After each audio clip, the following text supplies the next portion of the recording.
Thanks for joining us. I think this topic is so very relevant. So, we have been discussing about this as a team from past couple of days, and we found that so many things, new things are coming up as we discuss more. So before we begin talking about this, giving our perspective, what we have learned, especially in past 2 years, which has been challenging and identifying opportunities as well. So my name is Amitesh. I'm partner at CIMA. So CIMA is impact investors. We do invest in several renewable projects, and I lead their finance function, and I also support on the investment side of things. So I'll hand it over to the team. Meeta, you can start introducing, and also we will give a little bit of perspective of how the working capital strategies has been reinvented, and how people have started to relook at it at a very different angle, because working capital, we all know, is a kind of a balance sheet assessment what we do. But as Diksha was saying, that it has been reinvented in a way that we start looking from a perspective of how to reduce costs. So we have learned that working capital is depends upon the cycle, number of days of how you get your money in and how you take your money out, and then you decide what the working capital cycle is. But eventually, if you look at the overall balance sheet, there are so many cost opportunities which can be identified, not only from the P&L or not only from the way you operate, but from a perspective of looking at the balance sheet and its number. And I think in past 2 years, which has been a, it's kind of a, it was a kind of a time where we were trying to find every opportunities which we could find, either it is P&L or people or balance sheet. But I think balance sheet has been something which needs to be looked upon very deeply.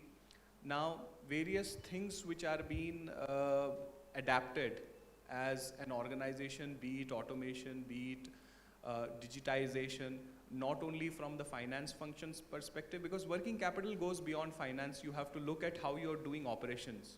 Just to give you a perspective, that there is a company which is automating all your LC transactions. We all know that LC sometimes take 3 to 5 days. Now they're tying up with banks, and it can just go with upload of all the documents, and they liaise with the bank through tech, through their platform, and then LC could be opened in, say, 24 hours. I think these things were unheard of. Ultimately, what happens is this reduces your working capital cycle, and eventually helps strengthen your bottom line. So these are the things which is happening. There are several supply chain initiatives which are coming up. There are several business models which has come up, are going to help here. You would have heard about a company called 𝗺𝗵𝗃𝗏. So they have actually not only trying to solve a supply chain issue, but also trying to finance those. So, several innovations which is happening around us.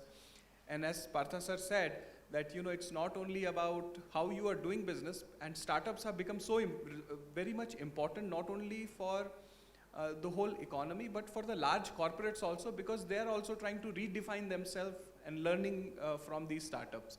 And one of the things which you see is from various corporate ventures which is coming up, and they're looking to learning from these startups. So I'll stop here and hand it over to the panel to introduce and give a bit of a take on this topic, and then we will have a Q&A round, and then we'll open for the floor. Meeta? Thank you so much. Hi everyone, my name is Meeta Agarwal. Like you mentioned, I'm currently working as the CFO of 𝗺𝗫𝗃𝗏. It's a company into the fresh meat and seafood segment in the startup space. Very excited to be here and have a session with you all. Hope that you take away something from it and I take away something as well. In terms of my take on basics of revisiting working capital and cash flow management, I think the last 1 year or so has clearly shown us that there are no free lunches, right? Be it a startup or be it a mature stage industry, right? We all have to earn our own money, and that's when you can spend it. So that's really the basic premise of whether we're thinking about operating cycles, working capital, how to optimize that, or just pure liquidity management. And I really hope to deep dive on that a little further. Thank you, Neeta. Myself, Radhakrishna. I am FP&A Director at Herbalife Nutrition. We are into nutritional products. Today in the conference, particularly a couple of thoughts which I have are around the businesses during the last 2 years have undergone dramatic changes in the way we operate the business. We have seen this across all the functions. So it means I think the opportunity we have today is to reassess the ground level, otherwise challenge the status quo, because that's where I feel opportunities are existing, because it's not anymore we need to operate in a physical environment. Now we are all talking about hybrid. So cost structures have changed drastically during last 2 years. That is one. And also, as I'm specialized in planning, so of course planning is always important, but I think now it's more relevant because the planning cycle is now continuous. Earlier probably we were having planning 3 months or monthly planning cycles. But during pandemic, what I have observed is that we were having weekly discussions on the sales performance, inventory levels, because the demand and supply were fluctuating too hugely. So I'm sure a lot of companies have seen major disruptions in this planning cycle, and which caused them probably for some of them high inventory levels, or for some of them probably they were out of stocks also. So probably a little loss of business. So in summary, the way we are operating has changed. I think it's time, as we are just getting back to normal, to relook into every process that we are operating in the company. I'm sure during these discussions and during today, we'll have a lot of insights from various experts here. Thank you once again. Thank you, Radha. Thank you, Amitesh. My name is Pankaj Shroff. I am CFO at Porter. I've been here for over 7 years now. On working capital, so Porter is in the logistics arena. Very few logistics companies you would find which are not grappling with the problem of working capital. We were also once, right, in the initial 2 to 3 years. Over the period, we have tried to distinguish ourselves as to what our services should be, and they can be differentiated from the market. As we stand, we do not have any organized competition in India. The cities that we are present into, our only competitors would be the unorganized segment. We have consciously tried to avoid verticals which have certain working capital requirements. As we speak, as we attend this session, we are a company with a negative working capital. There are, you've got to differentiate your offering, and this is not merely theoretical. Every company has its USP. You need to understand where you are filling the gap and how you can, build upon it. This is something we have done, and maybe, we can discuss more about it. Another of the points that I would like to highlight is that, of course, the investment which goes into the working capital, it may be considered as a drain on the overall resources as well. Not to overemphasize it, but smaller the amount, lower the amount, more capital efficient you are, right? And this applies to one and sundry, whether you are a listed company or a startup. The valuation premiums that a company gets, if it is lean on its working capital, is far higher. So yeah, so these are my few points. Thank you. Hi everybody, I am Sharad Sodhani, CFO 𝗥𝗏𝗃. 𝗥𝗏𝗃 is one of the leading direct-to-consumer company in furniture and mattress space. Working with 𝗥𝗏𝗃 for last 2 years, and I guess working capital is one of the biggest challenge which any consumer-facing company is facing. And in my entire career of finance, probably 80% of the time, this has been a key challenge. What I have experienced is that in order to solve the problem of working capital, not just the working at the end of finance is sufficient, we have to reinvent the entire business model. I guess the challenges of working capital, etc., is something which has led to evolution of its direct to consumer space as well. The way business used to work in the past and now the way business are trying to reorganize them, a lot of things are coming because of the working capital constraint and challenges. Another point I want to emphasize is that ultimately company has to focus on return on equity, how much you are giving back to your shareholders. If you are investing too much of money on the working capital, you are ultimately spoiling your ROE, right? If you can optimize this or work on a negative working capital, then essentially you are going to fund your capex or other investment through the working capital, which is the best strategy for any business to operate. We'll discuss more about this as the discussion goes up. Thank you. Myself, Sumit Kawariya. I head finance at Clear. So, like Clear is in business of like GST or income tax compliance software business, as well as like we help companies to manage their working capital. So, like in working capital, like I'm being with ClearTech from last 6 years, and like when I'm interacting with multiple CFOs, like mostly like working capital is not just it's a finance problem. It's beyond finance, right? To make a good working capital management, you have to have a very good understanding of business, how you are structuring your business, how you are structuring your finance function, including your tax management, tax planning, how you are doing. And third is how you are able to get a right relationship with your vendor, because that's become quite important to make your right working capital management. So if you want to get a negative capital management, working capital, then your customer relationship and your business model also should support you. So a lot of things finance can do, but like really like it's totally depend like on your business model and how you plan it out very well. We'll discuss during next 30 minutes about these things. I believe like we'll get some interesting thought from this group. Thank you. Thanks, everyone. I think it is very interesting to note that we have such a good panel who can talk about various D2C, and also would be interesting to see how working capital can be enhanced from a ROE standpoint and also from a tax and regulatory standpoint. So I think reflecting back on past 2.5 years, and look, we don't want to make this discussion around 2.5 years, but that those period have actually redefined in a way where we have started looking at the working capital. And one of the important aspects when you do the analysis is the business planning.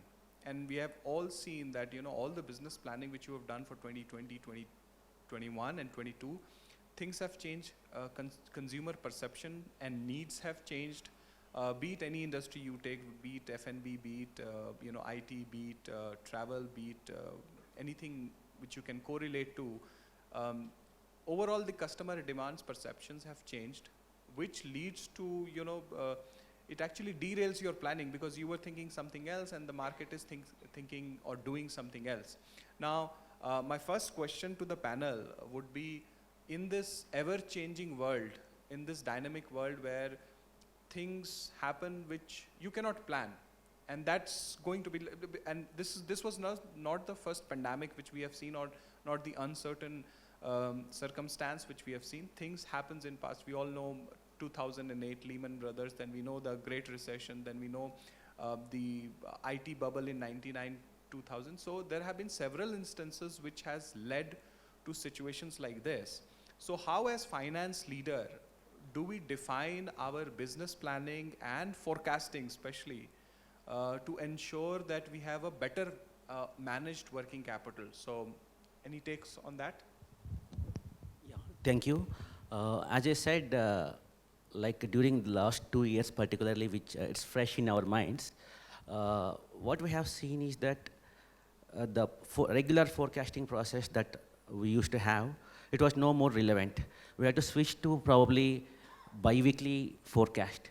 We had to see what's happening in the business, because a lot of companies had to operate in the restrictions that government has laid down for the COVID situation. So some of the companies were able to operate, some of the companies were not able to operate to the full extent. So the planning cycle has actually undergone a lot of changes during that time. And I think it was all for good, because the reason what I believe is that always like accurate planning or more accurate planning will definitely help business to manage better everything, including the working capital. So I have seen organizations where, during the particular cycle of pandemic, where they had issues with planning, they were not able to meet their demands, or they were out of stocks for certain weeks or months as well. So we have completely changed the planning cycle, and we're having regular bi-weekly interaction with sales team or our inventory levels team to plan our products or services. So I think that was a drastic shift. And also all the organization had to tweak their planning. Earlier probably it was quarterly planning, but during that period, and of course it continues now also, we had to tweak our planning cycle so that we are more ready to serve the market. That's what my take here. I have a very unique take on this because I come from an industry where by the nature of the product the maximum that you can plan is 4 days in advance, right? It's fresh, it's meat, there are mandated shelf lives, and you want to give it to the consumer at least 2 days to be able to consume, right? So irrespective of whether there was pandemic or not, that's what it is, right? So starting right, and it really requires a change in how you think as general finance people, right? Because right from the time where the product is being shipped to your processing center, to how much did finally get packed, to what is your consumer demand trend, just has to be real time, and it's a hourly planning if not real time, right? There's nothing more that you can afford. And when I look at the teams and the skills which are available in the larger finance space, I think it really needs a change in the mindset, right? It's thrown us off, but there are quicker and dirtier ways that we've found. It may not be always the most sophisticated tools and methodologies in place, but you get around it, right? Because anyways, if you do anything different or go back to your older ways of AOP or QOP, which are non-existent for my industry, then by the time you get to a number, it'll be old and archaic. So there is no way I think any company can now, like Radha said, right, escape a planning cycle of a week or bi-weekly, and they're further shortening, right? I think it's high time that we get to possibly real-time planning or forecasting, because there's no way around it. So that's my very interesting points from my colleague. She's from food sector where demand is very stable and she can only plan for next 4 days, and I am from a consumer durable sector where peaks are like during the Diwali festives, your demand would be 2 to 3x of your normal demands, two extreme opposites. I would firstly say that when it comes to planning, most of us talks about monthly, quarterly, yearly and 5-year plan, which are more of a financial plan. But the biggest component in good working capital management is your inventory management. And for the actual inventory management, what is more important is how well your business plan, your demand forecast and your supply forecast is. Now the second important component becomes that what is the nature of your business and product? Do you have a very stable demand like food or pharma sector, or you have got very erratic demand, discretionary demand like automobile, furniture, these kind of things, right? I guess every business or the company need to understand what's the nature of his business, and based on the consumer demand side, business need to design its entire end-to-end supply chain which is scalable and flexible enough, right? If your business is very much seasonal, maybe something like cold drink, right, or festive-driven businesses, right? You need to have enough flexibility in your business so that you can have right level of inventories just before the demand. You can scale up, down. If you don't build this, if you build your supply chain in a very, very linear way, you will never be able to maintain right inventory levels and consequently entire working capital. I guess in today's world, the way traditional planning used to work, where it's mostly B2B, technology has changed a lot of things. Today, data science is able to do a lot of prediction, forecasting when it comes to demand side. When it comes to supply side, I guess a lot of work needs to be done because still most of the manufacturing facilities are still working in a traditional manner where lead times are high, manufacturing times are high. I think one can take a clue from probably auto sector, which reinvented couple of years or decades back just in time kind of manufacturing, which helped them to slash the inventory levels drastically. But in real life, I think after the auto and large electronic good, not a lot of companies in consumer space are able to move on this just-in-time kind of systems. Digitalization, flow of information, and technology can be a big game changer in reducing all those things in the future, in my view. Just a point of view here, as regards just-in-time inventory and specific to the last 2 years, and again also on the auto sector. So we all know that there have been shortage of chips, and there have been various supply chain related bottlenecks. There is also a fine balance which we all need to assess here as to what is our consumption going to be, in order to maintain the forward, as in meeting the demand as in when it comes, right? So what is that fine balance of ensuring that you have the required back-end raw materials, so as to say, or items which can be used for your finished goods, as well as to ensure that there is not too much accumulation of inventory, which rightly pointed out by Sharad. Another thing is, we were also trying to touch upon the cost management perspective. A lot of vendors, right, are back-end guys. A lot of them appreciate the fact that we are making timely payments. If we do that, you can always negotiate for costs, and I'm sure we all, finance functions here. This is no new thing which, we are talking about. But then when talking about working capital, we tend to discuss that we should extend our liabilities and, reduce our assets, and therefore increase, or rather shorten the working capital cycle or the working capital investment in itself. But then there could be certain other costs attached to it, and therefore a balance needs to be maintained. So limited point here. Thank you. Okay, thanks, Pankaj.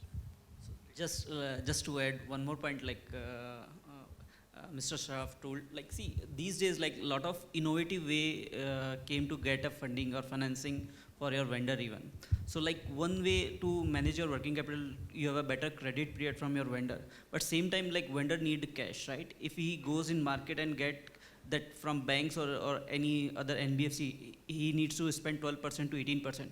Then his cost of manufacturing or service will increase drastically, and ultimately he will pass on that cost to us. So how we solve the problem, like where we also get a better credit period and the vendor also get a money at a either low cost or no cost, so he can also survive and he can give you cost at the same cost. So like lot of interesting things Government of India also have done, like lot of MSME platforms are there who finance these small vendors, right? Where like lot of technology platform are there who provide that mediator services, like by which you can connect through traders platform and different MSME platform and get the financing for your vendor at very cheap rate of 5 to 8%, right? Where if they go directly, they get that same financing at 12 to 18%. So invoice discounting is very interesting. I can say like these days in tough environment is a very interesting play where people are like, or vendors are getting support from big, large corporates and help to improve their own working capital, as well as are able to get a funding to vendors at very low interest rate. So that's also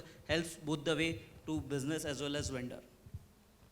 Thanks, Sumit. I think those were some excellent points to note, and it's so very exciting to see different answer coming in from different sectors, so that we learn what's happening.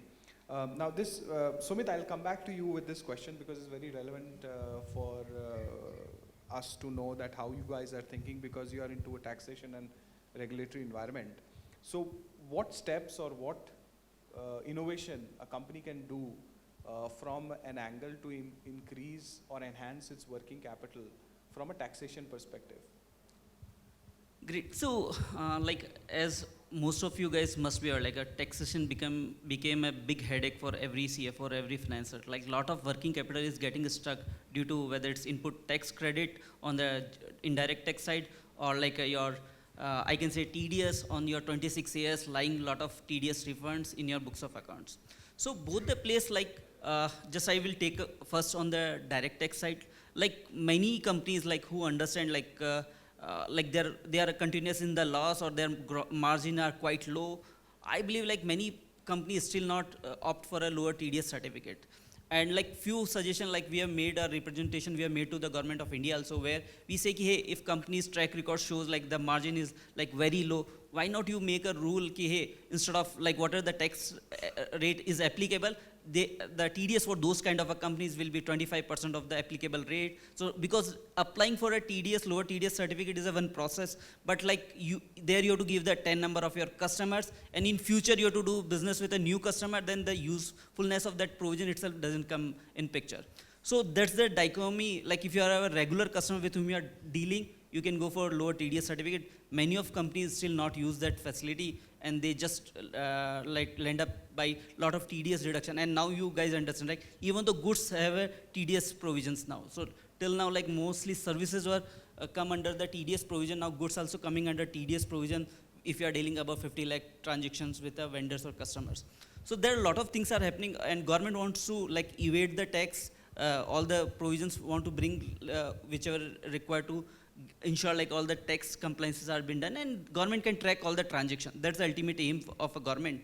And that's why like government is bringing more and more transaction under either TDS or TCS provisions, or on the GST side, more thing will come under reverse charge, where obligation of compliance remain with the bigger enterprises.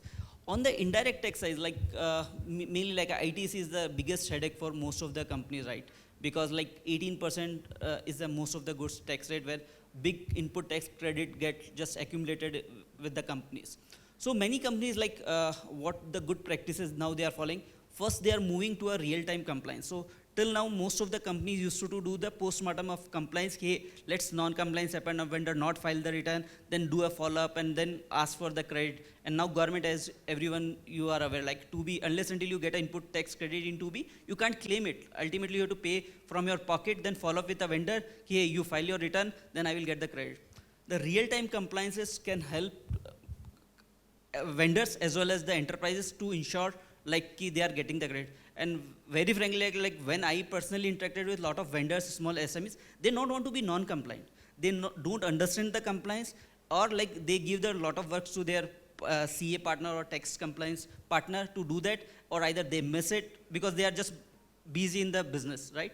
And that's really impact not only them as well as their counterpart enterprises. So a lot of education and a lot of facilitation to your vendor really can help both of you. We have seen that the salary cost, the manpower cost has increased significantly.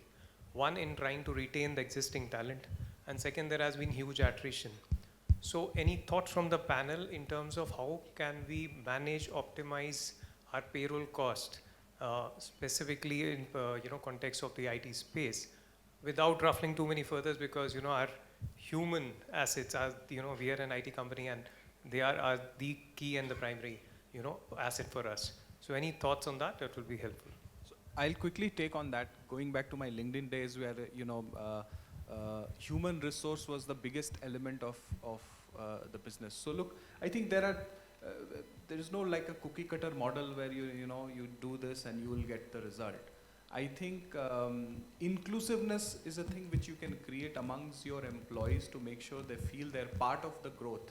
I think that's, look, monetary, payroll or incentives definitely hold its own value.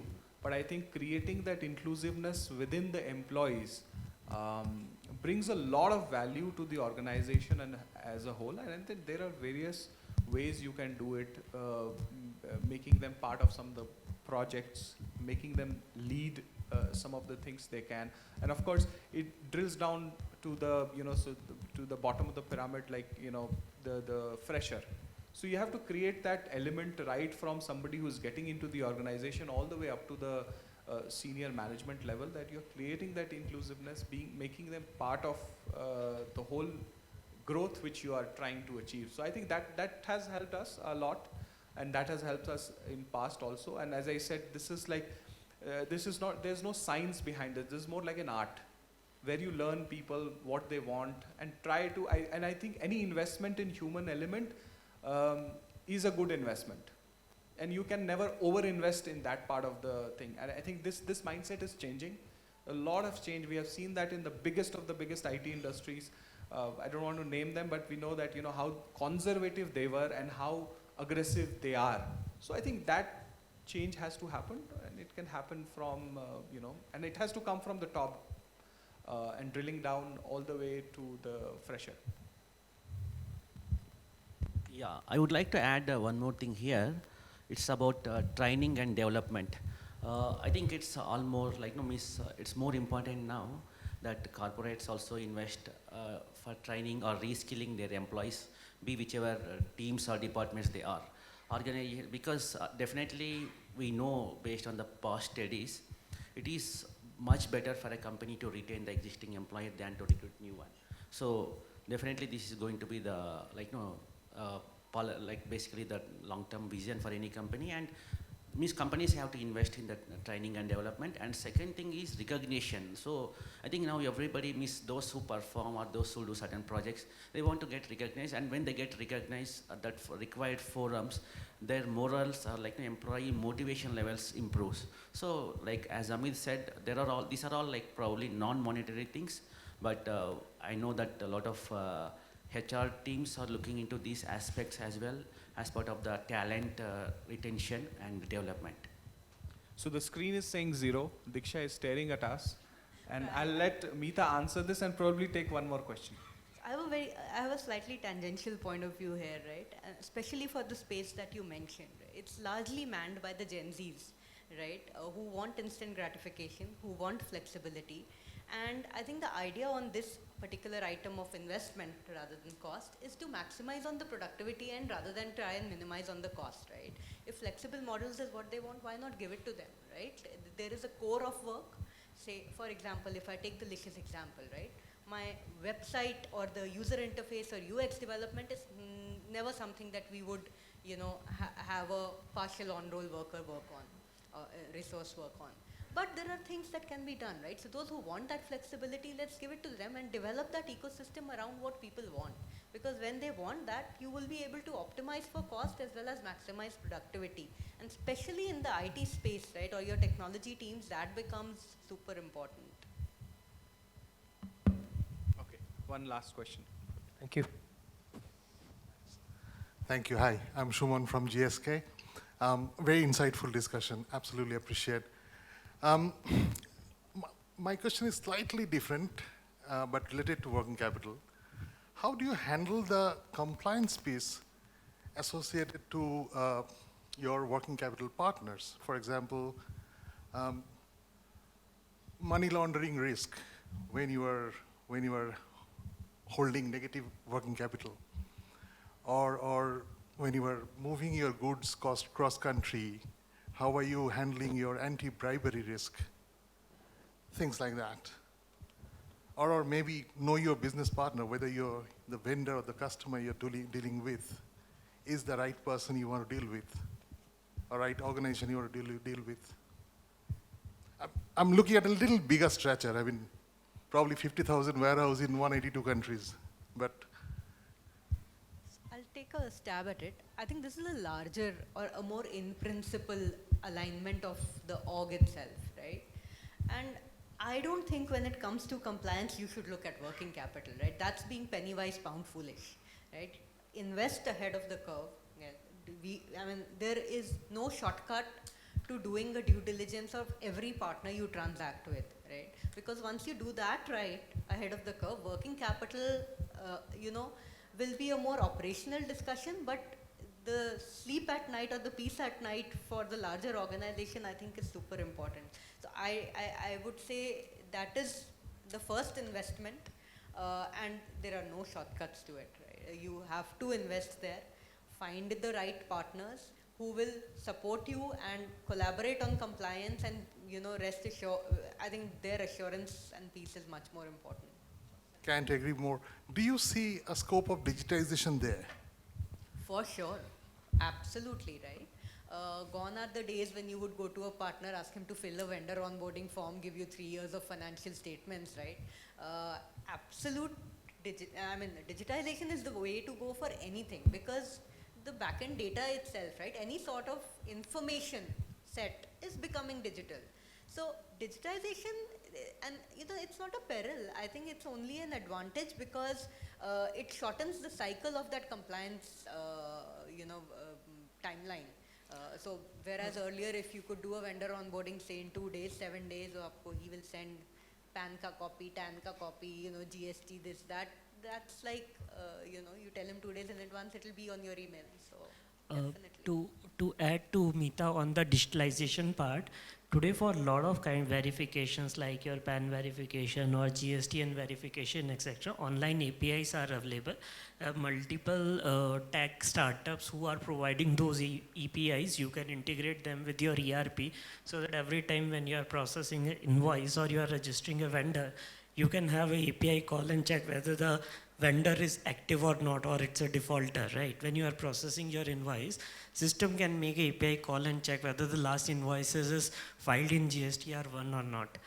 Another example I can give on digitalization is that machine reading. In one of my previous org, we used to onboard a lot of drivers, lakhs of drivers, right? Now, someone has to sit and verify their DL, their RC, etc. Tech team came out with the way that once they upload a pic of their DL and RC, there is a text, image to text conversion. Based on that, machines figure out what is the DL number and all, and then there are websites which provide APIs to check whether the vehicle number is registered or not, or the driving license is active or not. A complete automation on that part. Probably 90-95% of the cases will be auto-cleared, 5 to 10% need human intervention, right? So technology has advanced, a lot of things can be done. 100% can't be eliminated, but probably now 90% of your work can be eliminated. Like my friend said that compliance is a non-negotiable thing.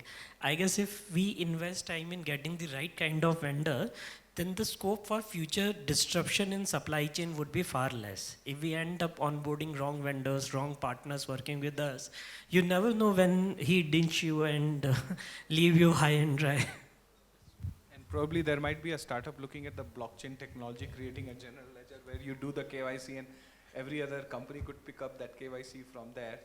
So I think that's we'll call a wrap to this Amitesh, session. just one. Sure, please go on ahead. the specific comment on anti-bribery, right? Technology brings a lot of transparency and removes the scope for bribery, right? So it's the same code which people across the organization see, right?